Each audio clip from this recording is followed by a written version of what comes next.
হালিশহরে গিয়ে প্রবল ক্ষোভের মুখে পড়লেন মমতা বন্দ্যোপাধ্যায়। প্রাক্তন মুখ্যমন্ত্রীর গাড়িতে হামলা বিক্ষোভকারীদের। মমতা বন্দ্যোপাধ্যায়কে উদ্দেশ্য করে উঠল চোর স্লোগান, যে এলো জুতো এবং কাদা।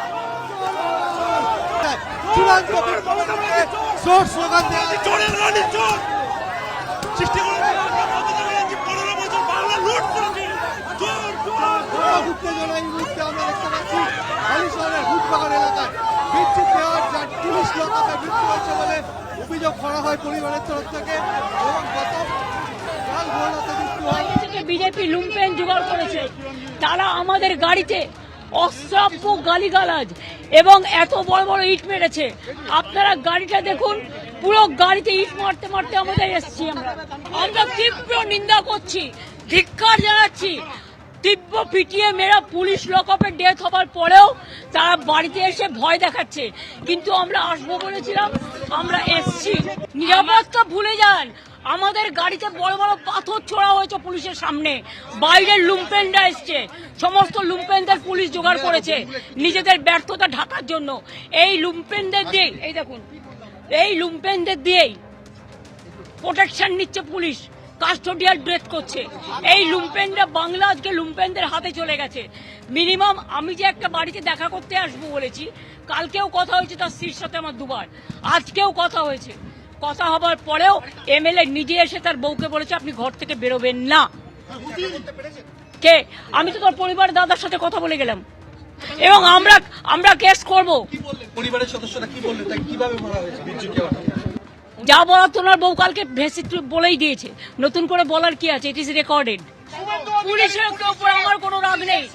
রাগ হচ্ছে হোম মিনিস্টার নিজে, he is doing nuisance. He is a nuisance creator. Atrocious terrible is going on in Bengal. Only the police have become the BJP card holders.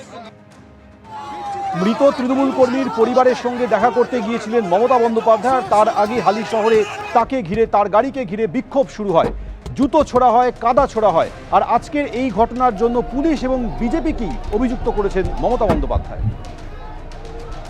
Suvendu Adhikari কি বলছেন শুনবো। উনি জেড প্লাস ক্যাটাগরি পান, আমরা উইথড্র করিনি। Director of সিকিউরিটির senior officer এখানে আছেন, আমার সিকিউরিটির জন্যই আছেন। দেখুন, আমি ওনাকে নেমেই জিজ্ঞেস করেছিলাম জি ইজ দেয়ার এনি কমিউনিকেশন। তারা বলেছেন কমিউনিকেশন আমাদের কাছে ছিল না। প্রাক্তন মুখ্যমন্ত্রী 15 বছর ছিলেন, বয়সও হয়েছে। ওনাকে যতটা সম্ভব পূর্ণ নিরাপত্তা এবং উনার সম্মান রাখা উচিত, সে কাজ পুলিশ করেছে। পুলিশ কিছু খারাপ কিছু করেনি। আর এত চুরি করেছেন, চোর তো শুনতেই হবে। এরপর থেকে কানে ওই আপনার হেলিকপ্টারে চড়লে লাগিয়ে দেয়, ওইগুলো ব্যবহার করুন আপনি, তাহলে চোর শুনতে পারবেন না। বিজেপির পতাকাও ছিল না, বিজেপির কর্মীরাও ছিল না। এত বিপুল জনরস, আপনি তো আজকে অভয়ের বাড়িতে যেতে পারতেন ক্ষমা চাইতে, একটা গামছা নিয়ে যেতে পারতেন, গলায় গামছা দিয়ে বলতে পারতেন এটার উপর দিয়েই তো গেছেন, রত্নাদি ভুল করেছি ক্ষমা করুন। যেদিন আপনি অভয়াকে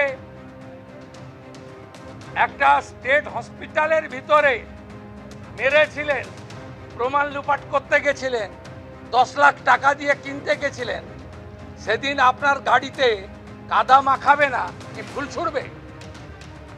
গতকাল হালিশহর থানার হেফাজতে অসুস্থ হয়ে হাসপাতালে মৃত্যু হয় তৃণমূল কর্মীর। তোলাবাজি সহ একাধিক অভিযোগে তৃণমূল কর্মী বীরজু কেওয়াতকে পুলিশ গ্রেফতার করেছিল। মৃতের বাড়ি যাওয়ার পথে বিক্ষোভের মুখে পড়েন প্রাক্তন মুখ্যমন্ত্রী।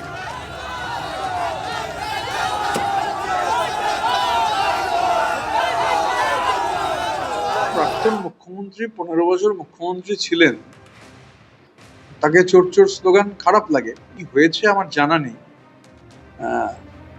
এখন কি পরিবেশ, কি পরিস্থিতিতে কি হয়েছে, কিন্তু যেটা হচ্ছে আসলে যে গত 15 বছর ধরে রাজ্য জুড়ে যে অর্গানাইজ লুট অ্যান্ড লিগালাইজ প্লান্ডার, করোনা সেবাশ্রয়ের একটা প্রাতিষ্ঠানিক বিষয় রয়েছে এবং বিপুল পরিমাণ যে রেভিনিউ লস, এই রেভিনিউ লসগুলোর সঙ্গেও দেখা যাচ্ছে এই অর্গানাইজ লুট অ্যান্ড লিগালাইজ প্লান্ডারের একটা সম্পর্ক রয়েছে।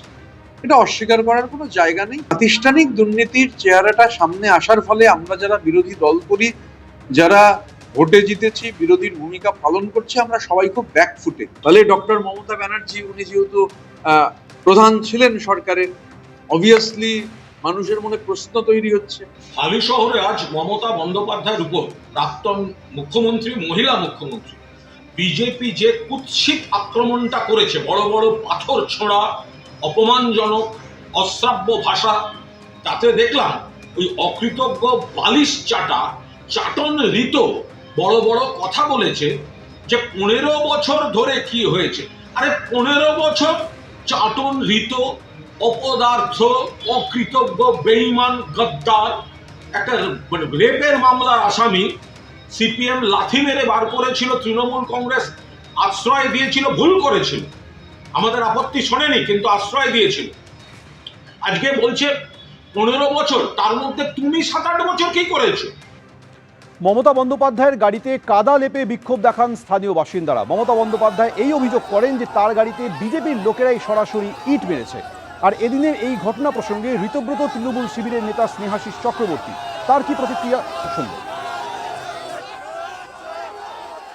প্রাক্তন মুখ্যমন্ত্রী এবং তার গাড়ির ওপরে ইট ছোড়া, কাদা লেপে দেওয়া, এগুলো অত্যন্ত নিন্দনীয়। যারা করেছে তারা যেই হোক না কেন, এটা বাংলার সংস্কৃতির পরিপন্থী এবং এটা বাংলার সংস্কৃতির সাথে যায় না, বাংলার কালচারের সাথে যায় না। এবং একই রকম ভাবে বাংলার যিনি বর্তমান মুখ্যমন্ত্রী, তিনি যখন বিরোধী দলনেতা ছিলেন তখনও তার গাড়ির ওপরে যেভাবে আক্রমণ করা হয়েছিল সেটাও কিন্তু নিন্দনীয় ছিল। কোনোভাবেই এইভাবে সরাসরি গাড়ির ওপরে হামলা করা, রাজনৈতিক নেতাদের উপরে হামলা করা, মুখ্যমন্ত্রী, বিরোধী দলনেতা বলুন বা কোনো, এখানে যেমন জেপি নাড্ডা ছিলেন ভোটের আগে, তার গাড়ি ঘিরেও যে ঘটনা ঘটানো হয়েছিল সেগুলো কোনোটাই সমর্থনযোগ্য না।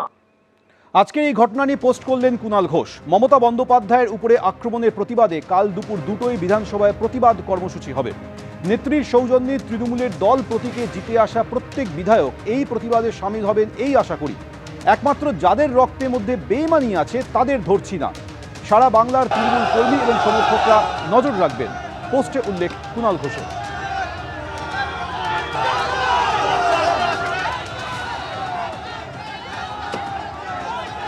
একটি পোস্ট করেছেন কুণাল ঘোষ, সেখানে তিনি লিখছেন যে মমতা বন্দ্যোপাধ্যায়ের উপর আক্রমণের প্রতিবাদে কাল দুপুর 2টোয় বিধানসভায় প্রতিবাদ কর্মসূচির ডাক দেওয়া হয়েছে। নেত্রীর সৌজন্যে তৃণমূলের দল এবং প্রতীকে জিতে আসা প্রত্যেক বিধায়ক এই প্রতিবাদে সামিল হবেন এই আশা করছি।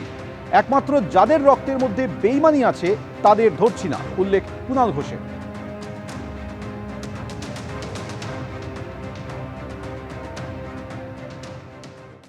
এবিপি আনন্দ, এগিয়ে থাকে, এগিয়ে রাখে।